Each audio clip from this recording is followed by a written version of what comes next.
Phase-wise development in AI. First phase. The DATMA conference marked the start of the first phase of AI research, which utilized methods for general problem solving (GPS). At that time, scholars generally believed that by utilizing computer code and mathematical models, any issue could be resolved. They used computer data that was thoroughly searched until a solution was found to solve difficulties.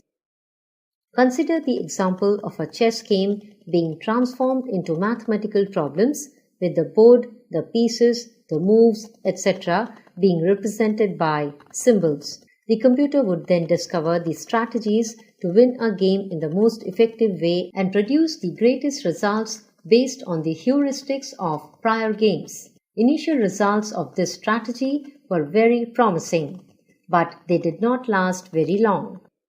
Second phase. When there was only a slight increase in complexity, the number of search combinations grew exponentially. In this circumstance, the GPS approach proved to be less than ideal for resolving practical issues. The primary objective of the second phase of AI research was to lessen the search burden in order to streamline and increase the efficiency of the process within the time frame. At that time, 1. Researchers looked for new ways to represent data. 2.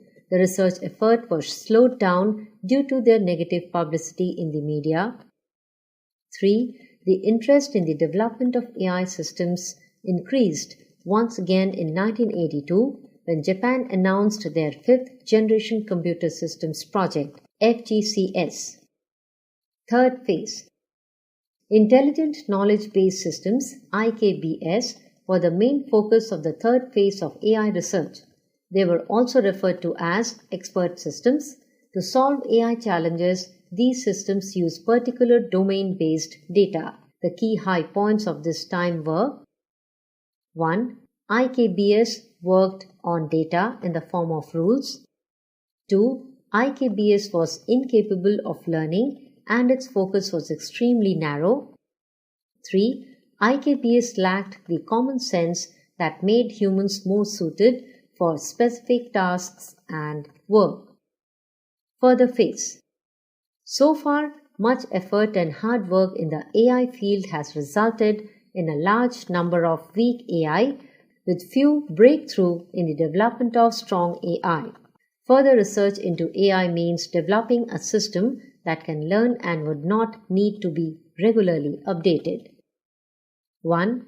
The first project based on AI systems that are capable of common sense and reasoning was made by Sci-Corp Inc. The challenges of human language and the high ambition of the project caused it to slow down. 2. However, the recent progress in this direction used a concept called big data. This approach involves capturing data from the web. 3. In this phase, new techniques like neural networks and genetic algorithms are developed for machine learning.